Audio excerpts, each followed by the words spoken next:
Hi, my name is Matthew Pejkovic from Matt's Movie Reviews, and these are my top 10 Australian horror movies.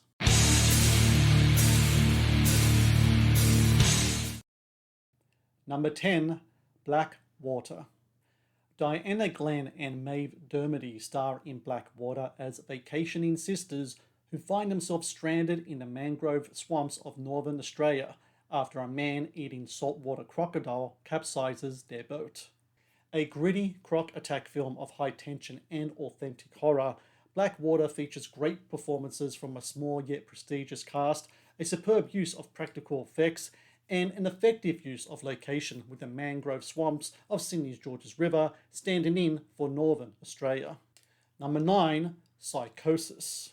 Darren Amoroso stars in Psychosis as Cliff Van Aar, a criminal fixer burdened by auditory hallucinations who takes on a high-paying case that places him in the crosshairs of Jubini, played by James McCluskey Garcia, a drug kingpin and sadistic hypnotist who seems more monster than man.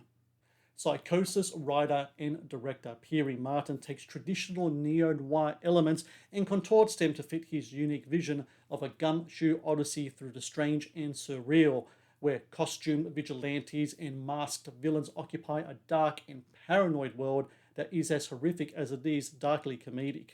Number 8, Little Monsters. Alexander England stars in Little Monsters as Dave, a 30-something-year-old slacker who volunteers to supervise his 5-year-old nephew during a class excursion so he can get close to teacher Miss Caroline, played by Lupita Nyong'o. When a zombie uprising occurs, Dave and Caroline team up with cowardly children's entertainer Teddy McGiggle, played by Josh Gad, to take on the undead horde and protect the children. A bloody, curse-filled zombie romp with a surprising sweet side, Little Monsters is about as rude, crude, and vulgar as a zombie film can get. Meanwhile, the sight of a yellow dress-wearing Nyong'o leveling zombies with a shovel is one that will go down in zombie movie lore. Number 7, Sissy. Aisha D stars in Sissy as Cecilia, a popular wellness influencer who is unexpectedly invited to her childhood best friend, played by Hannah Barlow, bachelorette's weekend. When Cecilia comes face to face with her school bully, played by Emily de Margaretti, a long-buried incident from the past is unearthed, leading to a craving for revenge. Written and directed by Barlow and Kane Senners, the award-winning Sissy blends social satire, slasher movie tropes, and striking visuals to create a potent psychological horror satire. At the forefront is Aisha D, who delivers a commanding performance that is sure to test the loyalties of viewers. Number 6, Van Diemen's Land. Van Diemen's Land tells the true story of cannibal convict Alexander Pierce and his fight for survival in the Tasmanian wilderness. Chillingly portrayed by Oscar Redding, the notorious Pierce is presented as a quiet man with a keen intellect and a taste for human flesh. The horror of this all-too-real piece of Australian history beautifully clashing with the film's stunning photography. A Darwinian horror movie, Van Diemen's Land director Jonathan Alf de Hyde creates a blood-curdling reenactment of the events behind the legend of Pierce, driving a stake in the heart of Australia's colonial romanticism and proving that history is as horrifying as any ghost story. Number 5, Long Weekend.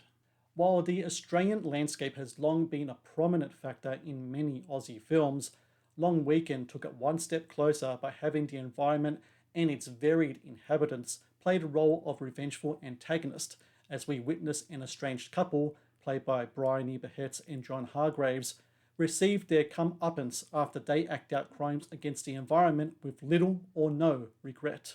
What makes the Colin Eggleston-directed Long Weekend such a fascinating experience is that the viewer can't help but often side with Mother Nature, with Long Weekend as much a stinging commentary on our relationship with creation as it is a chilling horror classic. Number 4, Late Night with the Devil. Presented as a lost recording of the live TV event that shocked the nation, Late Night with the Devil stars an excellent David Dasmalchian as Jack Dilroy, a grieving late-night host who returns to his show, Night Owls, with a special Halloween episode that unleashes hell on Earth. A brilliantly conceived and executed demonic possession mockumentary that taps into the cultural impact of horror and TV during the gritty 1970s. Late Night with the Devil is a unique horror movie experience in which Australian directors Cameron and Colin Cairns deliver scares under the bright lights of prime time with impressive flair. Number 3, The Babadook. Essie Davis stars in The Babadook as Amelia, a widowed mother who must contend with the increasingly aggressive behaviour from her son Samuel, played by Noah Wiseman, whose exasperated claims of a monster living in his closet brings forth unspeakable horrors and deeply suppressed emotions.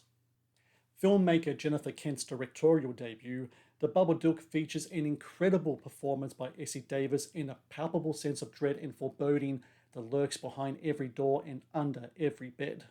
No horror movie is complete without its boogeyman, and Kent has created a frightening and mysterious monster that inspires fear, hatred, and violence and then gorges on it.